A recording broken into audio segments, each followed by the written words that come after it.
News of the day. Mr. Zimmerman, have you made a decision as to whether or not you want to testify in this case? With values that never die. There are certainly a lot of controversies or scandals brewing right now when it comes to the Obama administration. This is American Heartland with Dr. Grace. Dealing with the federal government is not always high-tech, and it's not always user-friendly. The stories that matter. This is a massive escalation in the tension here in Egypt. The issues that count. I don't know why the media tries to make this into a sensation.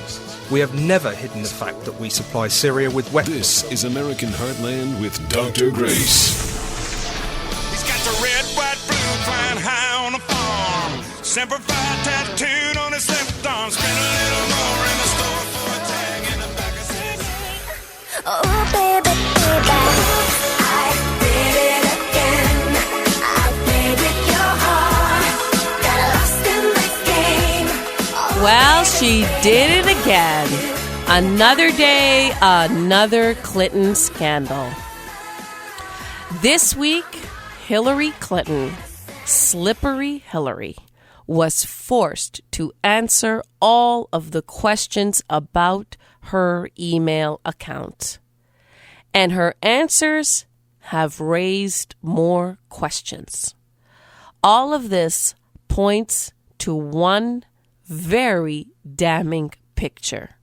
It appears that while she was Secretary of State, she behaved in a manner that is likely going to turn out to was unlawful. Congress is now going to investigate exactly what she did, setting up a separate email account and a separate server. To what extent does this violate very specific criteria that are set up for anybody who serves the public and is required to keep government records? Government records belong to us. And she has behaved in a manner that I believe will turn out to be found to be illegal. And not just in what she did, setting up a private email and a private server. And then she also confessed to having deleted thousands of emails. Just that she and some unknown person chose.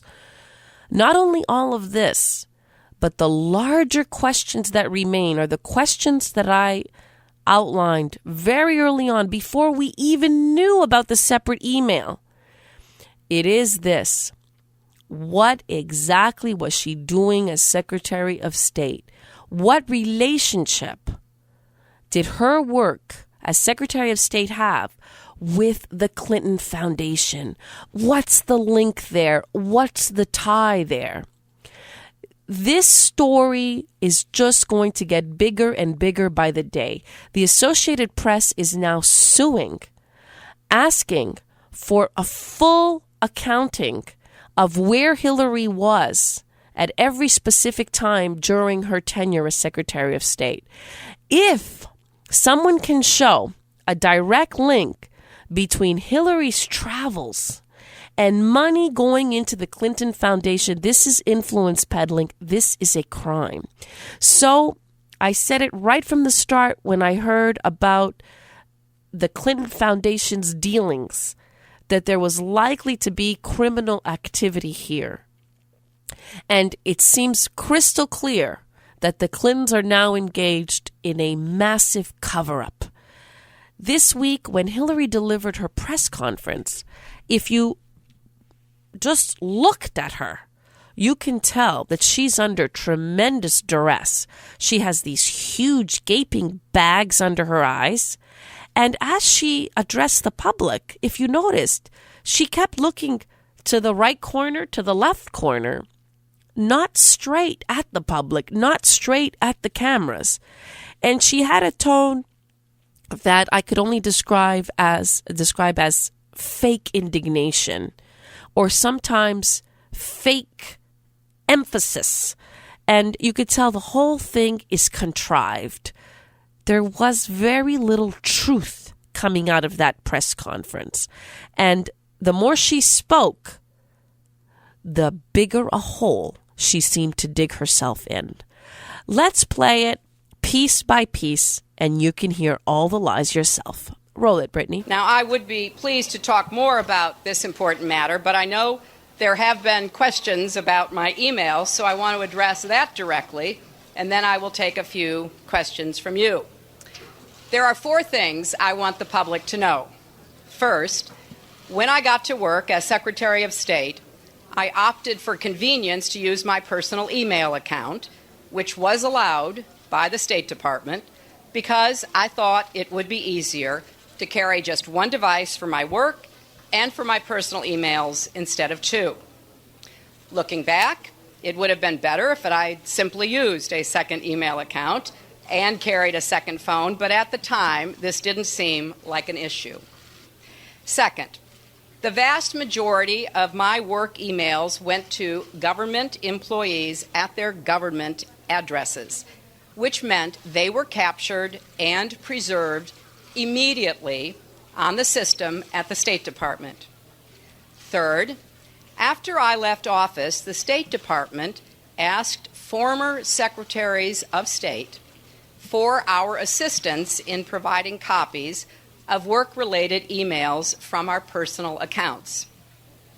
I responded right away and provided all my emails that could possibly be work-related, which totaled roughly 55,000 printed pages, even though I knew that the State Department already had the vast majority of them.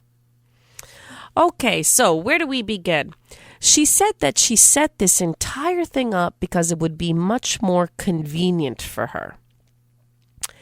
And that there was, it was no problem with the State Department.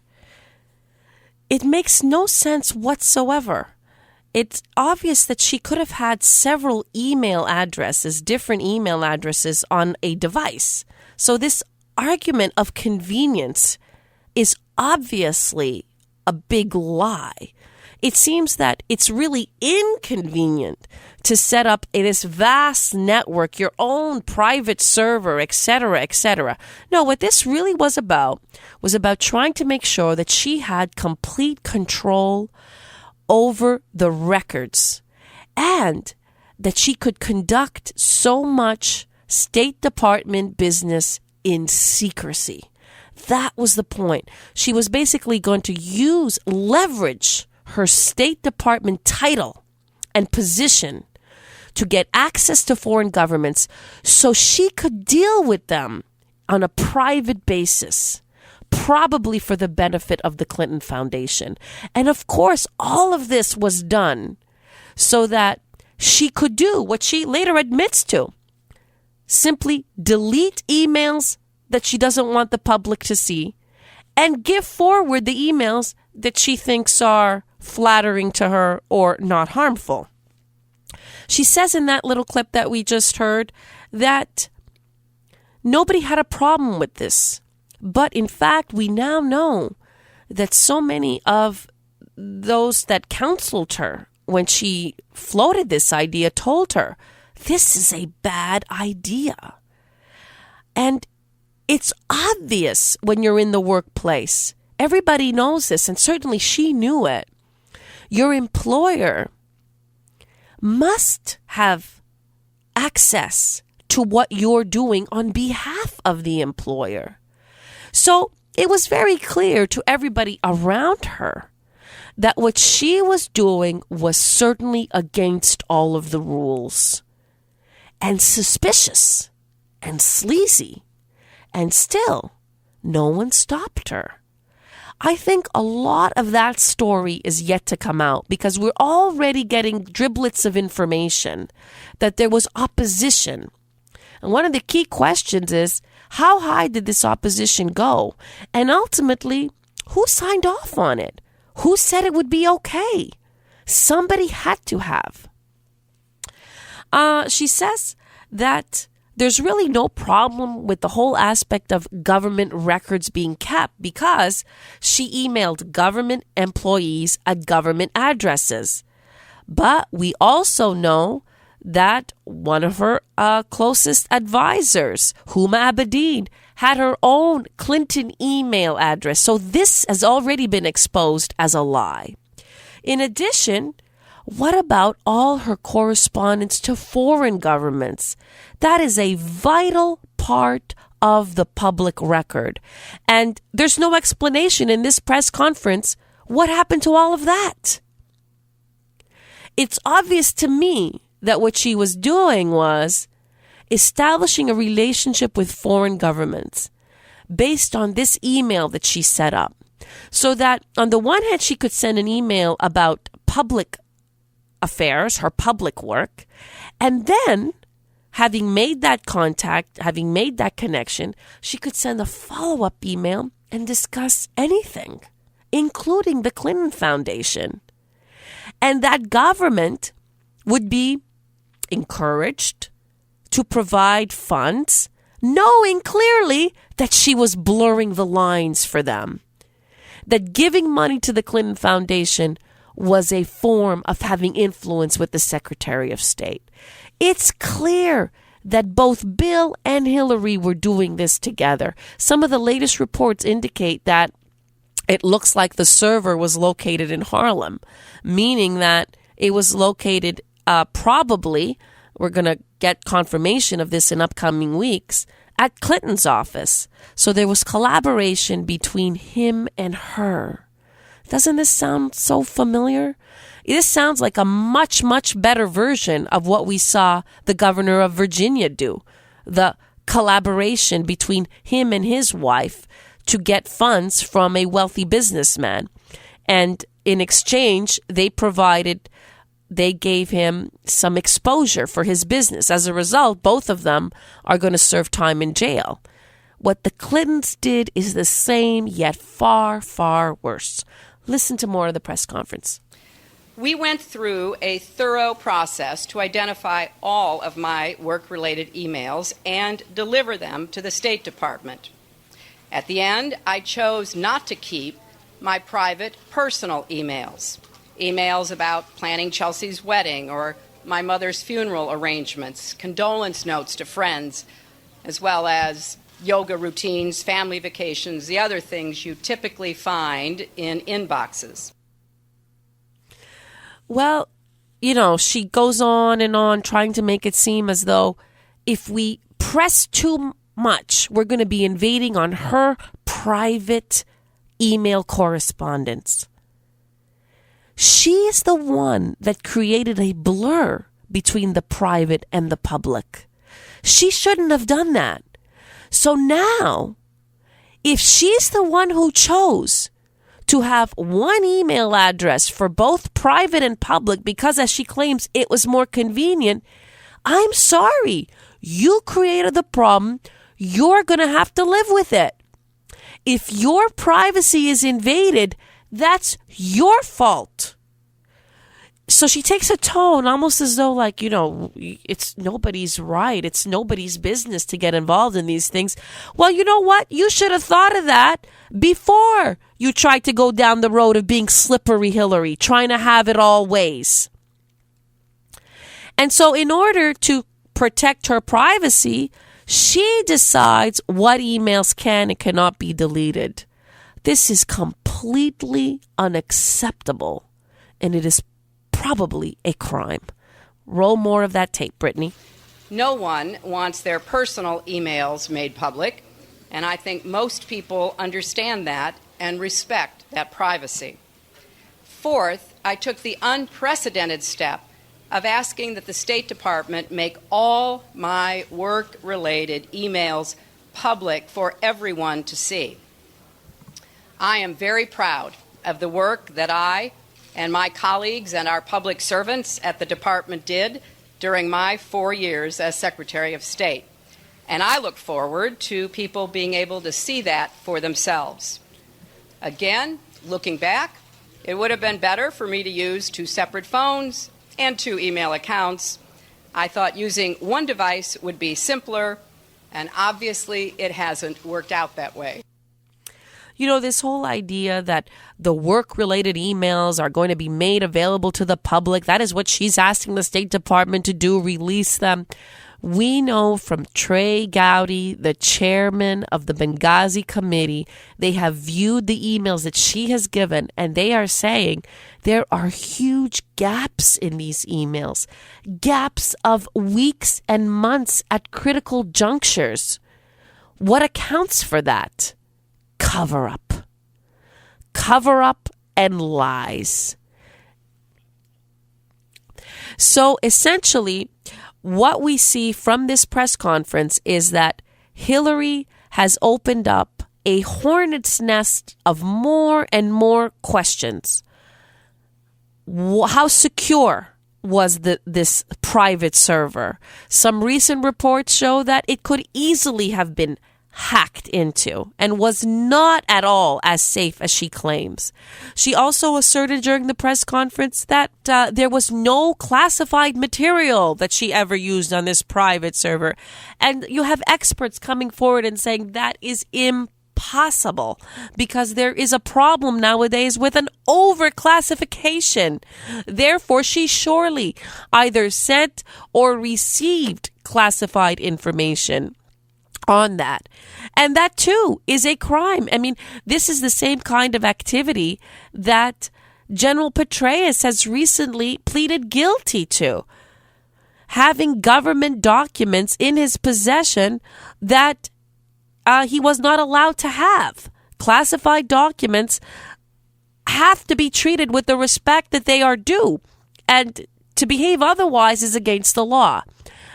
She also said in that press conference that Bill Clinton emailed her. And we know that that is another lie because his spokesperson said that he's only emailed twice his entire life. Lie upon lie upon lie, deception and cover up. That is the upshot of what you heard at that press conference.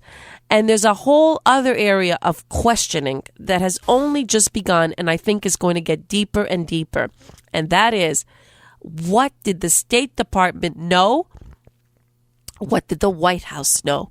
Listen to Jen Psaki trying to explain or trying to answer some basic questions about the State Department's involvement in all of this. Did Secretary Clinton, a former DOJ attorney, has asked if, under department policy, asked if Secretary Clinton, like all officials here in this building, when they depart or separate from office, has to sign something called a Form OF 109. It's a separation statement declaring that when you leave office, you're turn over not just classified materials, but any documents for official purposes. Sure. I think this has been asked. It was more than 2 years ago. I don't have an update on that specific question at this point. How can they not know that? And you're going to see that this story has huge legs. It's going to engulf Hillary Clinton, and it is also going to engulf members of the State Department and the president himself. You're listening to Dr. Grace, upholding values that never die. I'm bulletproof, nothing to lose, far away, far away. The stories that matter, the issues that count. This is American Heartland with Dr. Grace. This is American Heartland with Dr. Grace.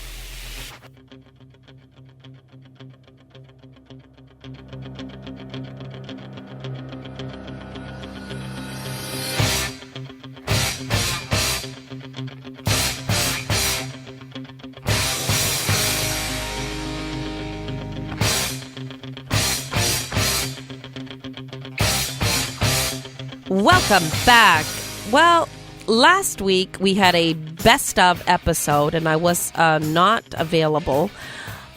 And that's why I want to take some time to highlight a key event that happened earlier, which we did not yet address on American Heartland.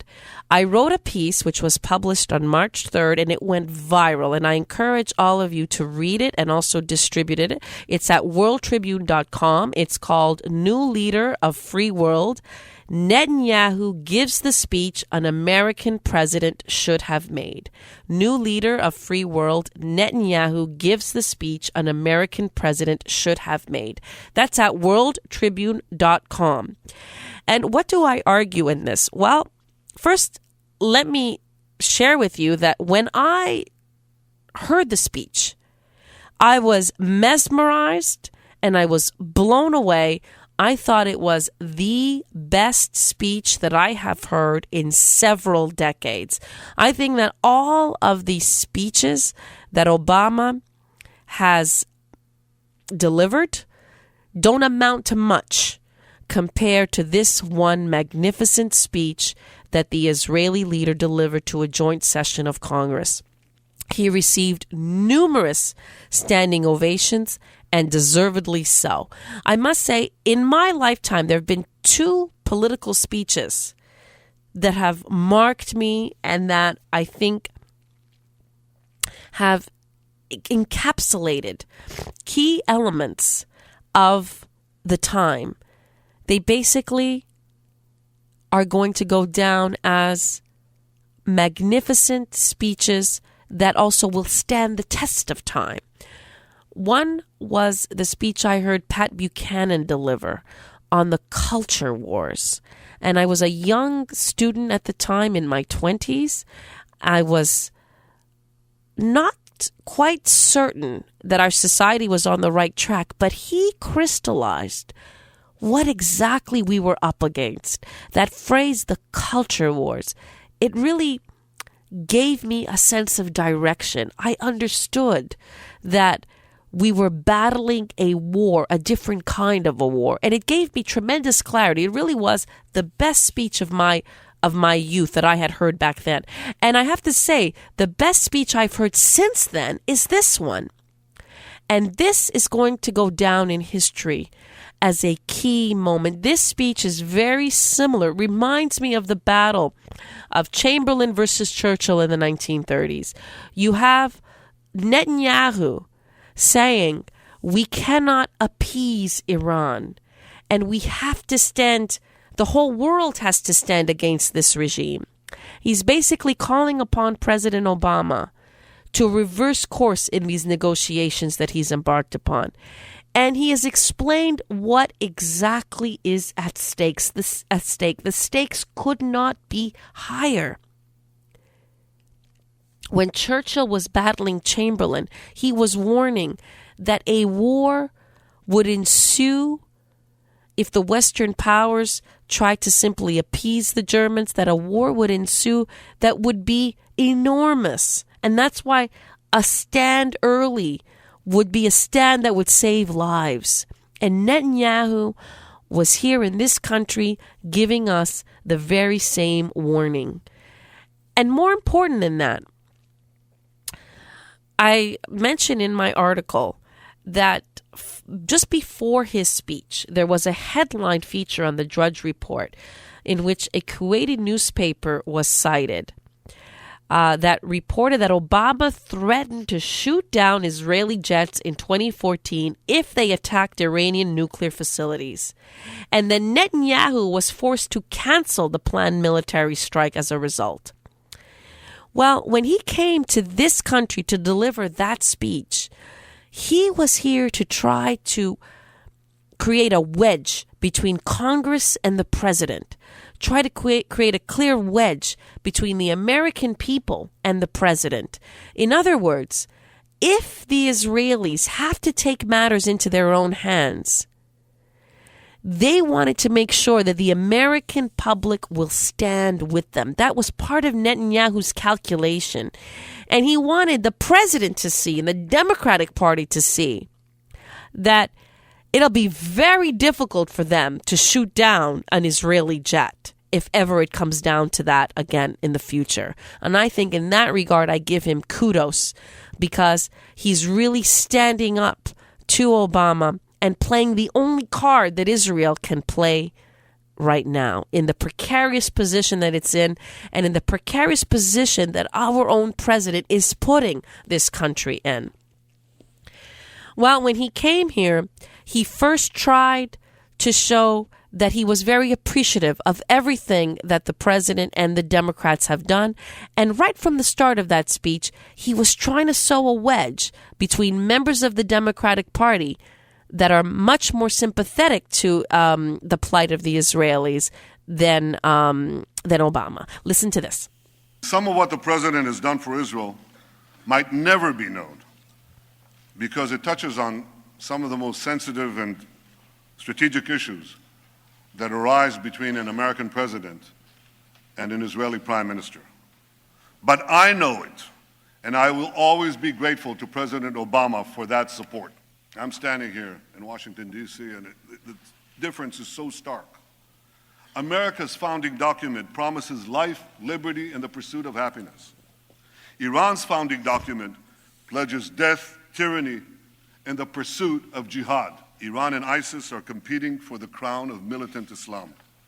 One calls itself the Islamic Republic. The other calls itself the Islamic State. Both want to impose a militant Islamic empire, first on the region and then on the entire world. Those were some of the highlights where at first you see at the beginning of the speech, the president, the Israeli leader gave a lot of kudos to the president for the areas in which, for the times in which he has supported the Israelis. And he also gave a great deal of thanks to the Americans for their long-standing support. And then he explained the difference between the United States and the Iranian regime. And I thought it was brilliant maneuver when he contrasted the founding documents, one which is so full of light and hope for the world, and one which is so full of darkness. I thought he was also brilliant, as you heard in that clip, when he showed very clearly there isn't much difference between the Iranian regime and ISIS. They're the same. In simple, clear language, he emphasized that they're the same and they are just as deadly to our interests and to the interests of the Jews in the region. He also went on to explain in very concise terms just how much havoc Iran is wreaking on the entire Middle East. Roll it. They just disagree among themselves who will be the ruler of that empire. In this deadly Game of Thrones, there's no place for America or for Israel.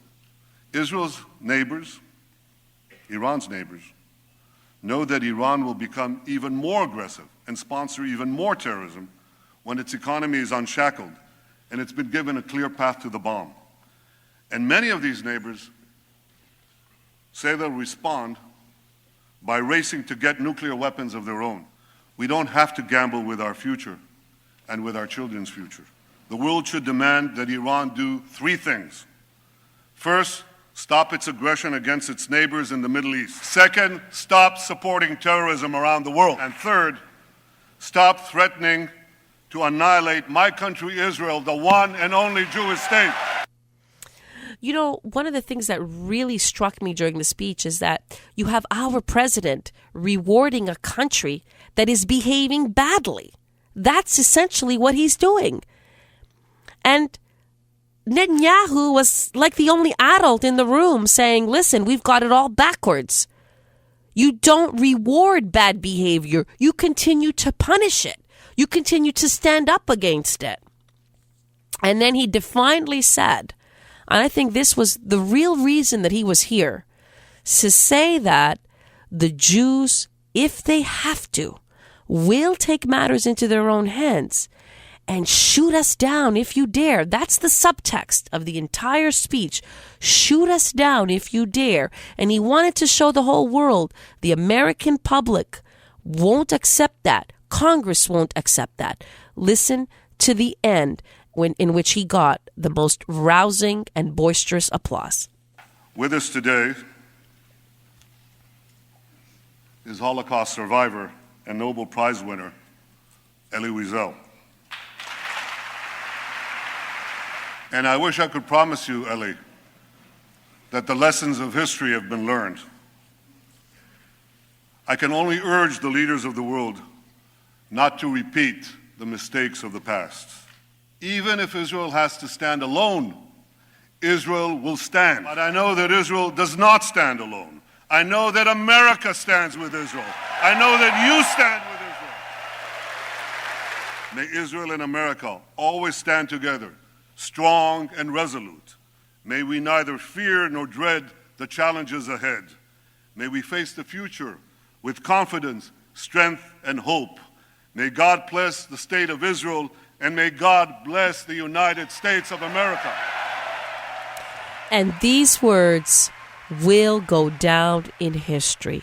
Netanyahu delivered a forceful and commanding speech that should have been delivered, the kind of speech that should have been delivered by the President of the United States, leading the world, leading a massive coalition against Iran. We applaud Netanyahu for what he did, regardless of what happens in his upcoming election. And we know that history will prove him right.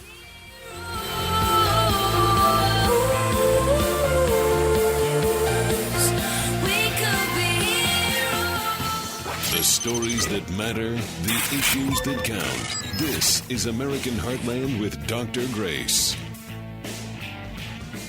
This is American Heartland with Dr. Grace. That's what you say. Why don't you kiss this? And I don't mean on my rosy red lips. Me and you. Welcome back. We are pleased to have a guest today, Mr. Lowell Ponte. He is the author of 5 books, including the most recent, Don't Bank on It, The Unsafe World of 21st Century Banking. He's also a columnist for Newsmax.com. Welcome. Mr. Ponte, are you there? Yes. Welcome to the show. And he has written an article, The Reason Obama Has It Out for Netanyahu May Be More Terrifying Than You Thought Possible. This has been published at westernjournalism.com. Can you tell us why Obama has it out for Netanyahu? God only knows, but we do know that that our president's name, or his full name, is Barack Hussein Obama, that his father was Muslim, his stepfather in Indonesia was Muslim. He was registered as a Muslim himself as a student in Indonesia. He, to this day, says the most beautiful sound in the world is the call to Muslim prayer from the minaret at sunset. He has a deep affection for Islam, and his policies have always tended to be antagonistic toward Israel and friendly toward Islamic powers. He's had very peculiar schizophrenic response, though, that's quite disturbing. For example, in Egypt, we had for 30 years in Hosni Mubarak an ally who, whatever his failings, did protect Israel, did keep Egypt from going to war with Israel, did have friendly relations between Egypt and Israel. When Hosni Mubarak was overthrown and replaced by the Egyptian Brotherhood, a branch of the Muslim Brotherhood, an Islamist and one would argue terrorist-linked organization, President Obama was so enthusiastic that he offered to give this new Islamist regime U.S. jet fighters, F-16s and F-15s. Then, as soon as they were overthrown by the pro-American Egyptian military, which basically has very good relations with the U.S. over the decades, suddenly President Obama withdrew the offer of jets to Egypt, making you wonder just whose side is this president on? Indeed, and recently President Sisi was interviewed by Brett Baer on Fox News, and he was basically begging Americans for more assistance, and because they basically launched airstrikes following the beheading of 21 Egyptians by the terrorists. And essentially he's saying we need more help, and we're kind of astonished that the Americans aren't providing it. Well, let's understand what we're dealing with in Islamism. This is the political version, a radical political version of Islam itself. It's not a religion. It's a political ideology, and it's an ideology that believes the entire world is divided into only 2 parts. One is called Dar al-Islam, the world already ruled by Muslims. The other is Dar al-Harb, the world of war, meaning they believe there will eventually be a takeover of the entire world by Islam, that it will be ruled by one Islamic caliphate all over the planet. They have been asking, by the way, in ISIS, for pledges from all radical Islamic groups around the world to agree to sign on with ISIS as the new caliphate, and they've been getting agreement from Boko Haram in Nigeria and elsewhere. And this is a terrifying prospect. People don't seem to realize that they have certain beliefs that make it impossible for them ever to achieve real peace. They are sworn from the outset that their goal is to conquer the world. And they believe that conquest can be achieved by their starting a nuclear war in the Middle East or elsewhere, that will bring about the return of the Mahdi, the awaited one in Islamic prophecy, the one who will bring the final triumph of Islam globally by fire and sword. And what is happening now? Well, we have a president who is, as Prime Minister Benjamin Netanyahu pointed out, is literally paving the way to give nuclear weapons to the regime in Iran that is made up of 12ers, that is made up of people who explicitly are of this belief. It fascinates me because in President Obama, we have someone who believes you or I should not be allowed legally to have a .22 caliber plinking rifle or a woman to have a .38 handgun to protect herself against a 250-pound rapist. But President Obama sees nothing wrong with giving nuclear weapons to these crazies. Yes, indeed. And now we have some members of the Democratic Party saying that when our senators tell the Iranian leaders, hey, he's not even allowed to negotiate with you guys. Basically, he's not allowed to, he can negotiate with you, but he cannot actually conclude any kind of an agreement unless Congress approves it. And you know what? If we don't like it, if the people don't like it, it could just simply be overturned by the next president. We're being called, those who support what the senators did are being called treasonous, which is really outrageous. Well, it is. And remember, President Obama now, through intermediaries, is saying he refuses to take this agreement to the Senate, as the Constitution requires, but he is going to take it to the United Nations Security Council. He is going to seek a Security Council resolution that, in effect, would undo the sanctions the UN now has against Iran. And if those sanctions are lifted, they will never be restored. And Iran will simply be allowed to go nuclear.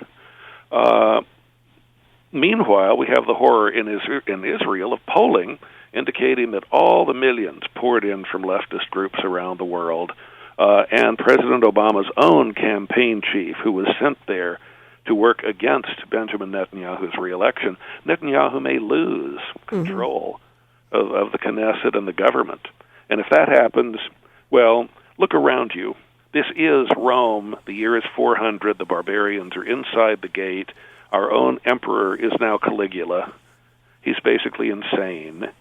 He does not realize that there will be nothing to stop Iran then from using terrorists as a delivery system, that the next time they attack New York City, it won't be planes flying into two towers. It will be a nuclear weapon going off probably inside a Volkswagen van. And that weapon is going to leave New York City as a radioactive hole in the ground for the next 25,000 years.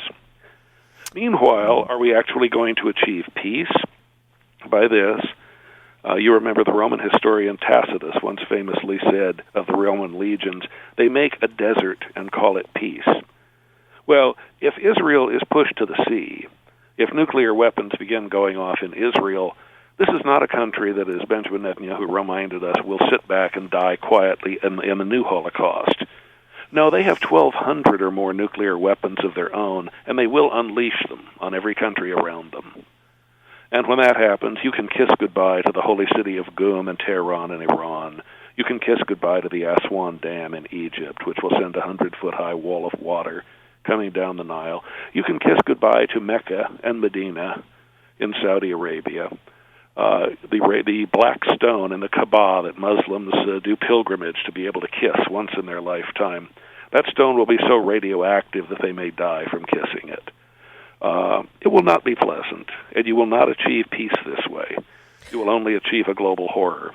Right. Do you think that, as Netanyahu said in his speech when he was here, he said that the Jews this time are not going to be silent. They're not going to allow genocide to take place. Was he basically intimating that they will strike Iranian nuclear facilities?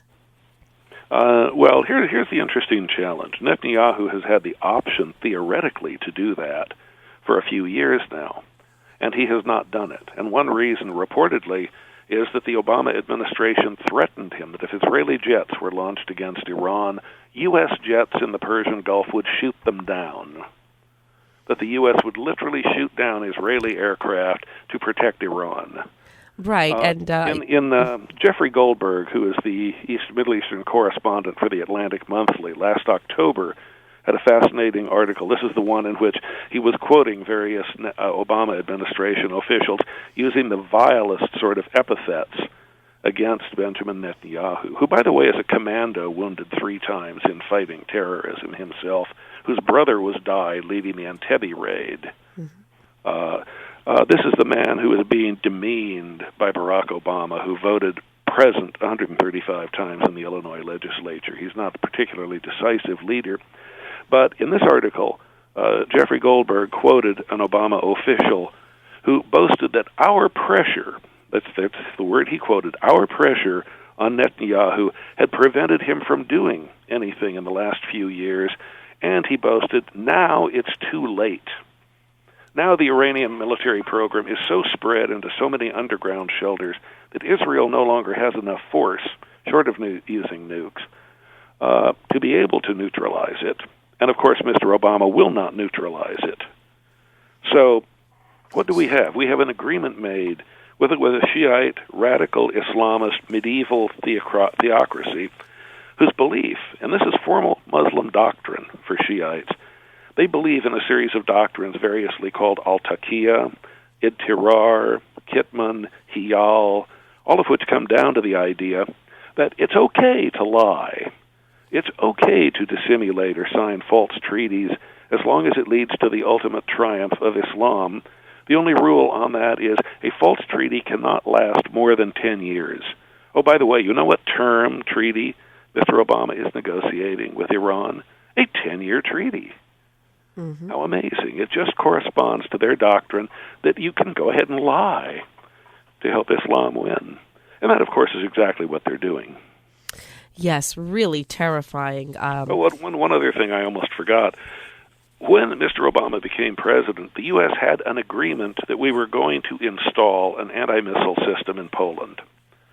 Mr. Obama immediately reneged on the treaty and said we would not, because that anti-missile system would have been able to knock down intercontinental missiles fired by Iran at the U.S. or Western Europe. So in essence, though, given the analysis you've just presented, what was Netanyahu saying when he was saying that we're not going to allow this? What do you interpret that? We're not going to just stand by. What is the next move from the Israeli point of view? Well, as I say, if Israel is pushed to the edge of the sea, they will not just die quietly as they did in the Holocaust.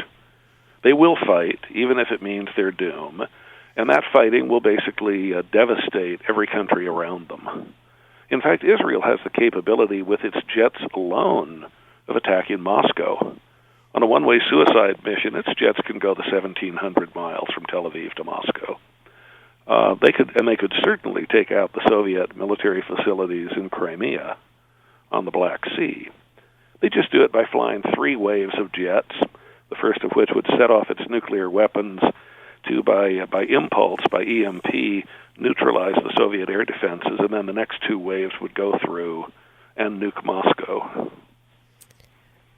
Absolutely unbelievable. Can you tell us? This is what President Obama, this is the world he's taking us into.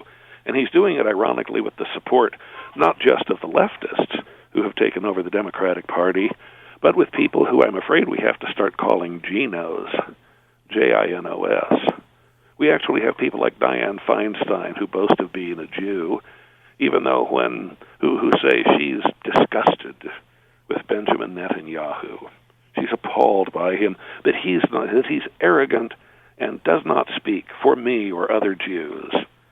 Well, Dianne Feinstein's maternal grandparents were Russian Orthodox Christians. Dianne Feinstein was herself educated at the convent of the Sacred Heart High School in San Francisco and graduated there in 1951. Yes, she's a very different kind of Jew from Benjamin Netanyahu, who actually put his life on the line for decades for his country, Israel. Indeed. What do you think, say, for example, we have a Republican president who comes in 2016. What can that individual do to correct this? Will it be too late even by then? Well, if we had international sanctions, they were working. They actually brought Iran to the negotiating table.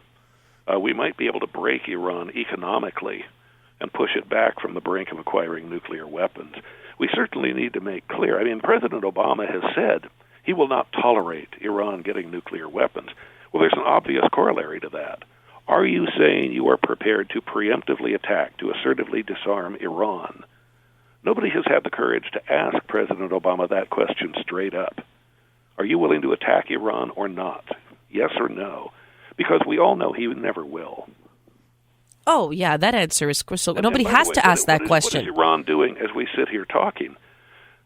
We have had troops pushing back ISIS inside Iraq, around Tikrit. Those troops are Iranian elite guard troops. In other words, around the time of Ashura, and I won't go into all the weird religious history of Shiism, but around a religious holiday last November, December, 1.3 million Iranians came without permission or special approval from Iran into Iraq for the religious holiday, and many of them have never left. We may already have seen an Anschluss, as happened when Nazi Germany marched into Austria unopposed. Iran may already have taken over Iraq. Indeed, and that was that was one of the many points that Netanyahu made when he was here, that the power of Iran is expanding all across the region. Well, thank you very much for being with us today, for sharing your insights. Could I share one thing in addition to that? Indeed, go ahead. Yeah, if anyone would like a copy of our latest book, Don't Bank on It, The Unsafe World of 21st Century Banking, we'll be happy to send it to you free and post-pay. Just call a toll-free number, 800-630-1494. That's 1-800-630-1494. And you will find the book every bit as fascinating as this interview. Well, thank you so much, Mr. Ponte. You are always insightful and refreshing. His article also, the latest one, The Reason Obama Has It Out for Netanyahu May Be More Terrifying Than You Thought Possible, can be found at westernjournalism.com. And he is a columnist at newsmax.com. So thank you for being with us today. Thank you, Dr. Grace. My pleasure. Bye-bye. Well, you heard it from a really astute analyst of the field. Obama is embarking us on a course of action that can only be described as potentially terrifying for the entire world. This is Dr. Grace, upholding values that never die. Hold on.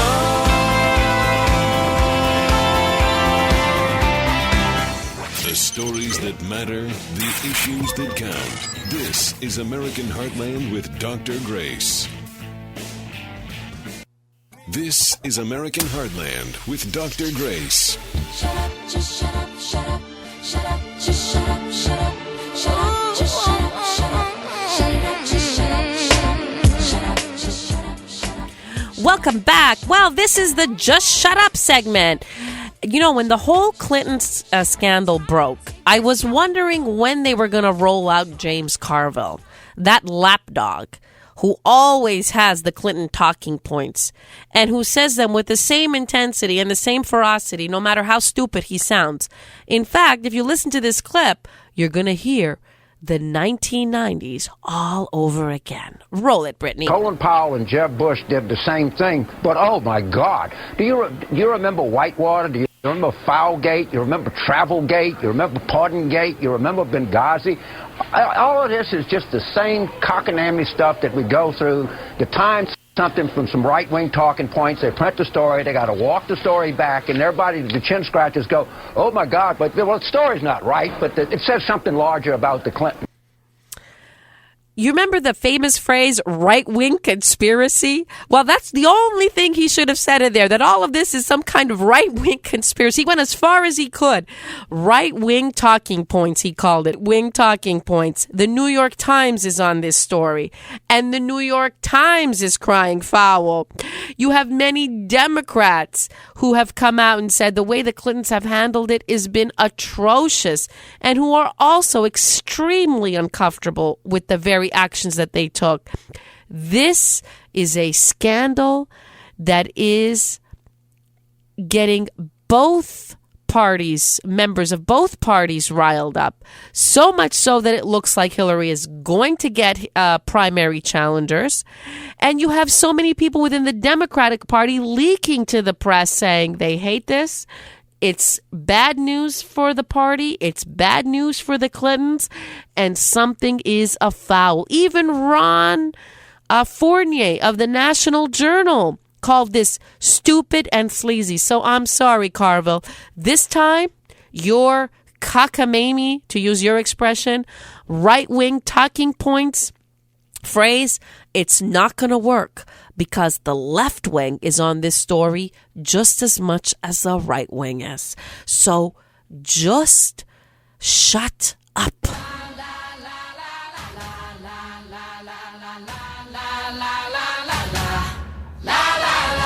And our mailbag is full of comments about this scandal. That's why we've taken so much time to discuss it today. Roman from Grand Rapids, Wisconsin. Dr. Grace, Hillary and Bill Clinton are masters of deception. It does not surprise me that the Clinton Foundation's coffers are filled with foreign money in exchange for influence. You know what? What surprises me is that these two are still not behind bars. That's what astonishes me.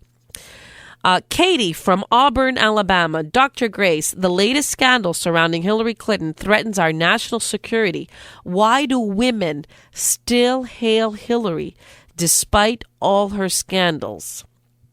That's a mystery to me because she is the opposite of a feminist hero in my book.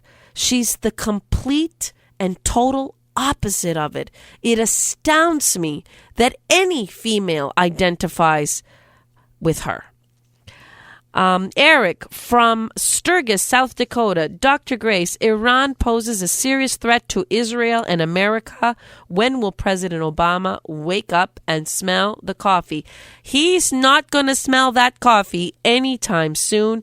He has been empowering Iran, both in terms of negotiating with them in a manner that is likely going to give them the bomb, no matter what he says. And also, even more disturbing, we have Iranian troops helping Iraqis take over the city of Tikrit. And that means that Iraq is going to become a satellite of Iran. That is not what so many of our brave men and women died for fighting there. We were fighting for a free and democratic Iraq that could be a beacon and a light to that entire region. What is happening now is the complete opposite. And as I wrote in my article, this president is not just reversing the policies of George W. Bush. He's reversing American foreign policy of the last 100 years. A letter by Tony from Washington, D.C. Dr. Grace, Boehner should never have invited Prime Minister Benjamin Netanyahu to speak to Congress. I don't blame some Democrats for boycotting his speech. Look, it was appalling that some Democrats boycotted his speech. They owed him the courtesy of sitting there. Obviously, the Israeli leader is really alarmed at what is taking place. And you know what?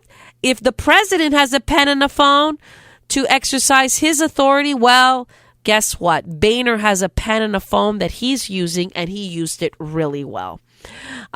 We got a letter by Margaret from Palm Springs, California. Dr. Grace, thanks for highlighting Marco Rubio's hypocrisy on immigration reform. I am sick and tired of politicians who change their minds over major issues when it is politically expedient. You know what I'm sick and tired of, Margaret? It is the public who forgets. And then politicians who are shifty, like Marco Rubio, their poll numbers swing upwards with a small apology. I was appalled that Rubio was able to get a standing ovation at CPAC, and he made an apology which to me was weak. I don't accept it, and I don't forget, and I wish the public wouldn't forget. Luke from Beaufort, South Carolina. Dr. Gray, Scott Walker has no backbone and is Sarah Palin 2.0. How foolish of him to say it is irrelevant whether President Barack Obama is a Christian.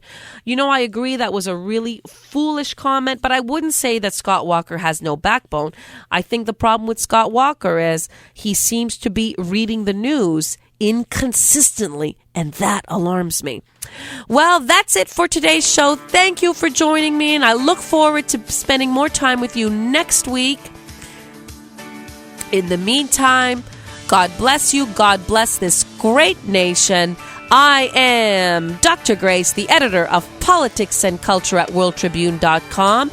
And this week, I've tried really hard once again to uphold values that will never die. I was born by God's dear grace in an extraordinary place. The stories that matter, the issues that count. This is American Heartland with Dr. Grace.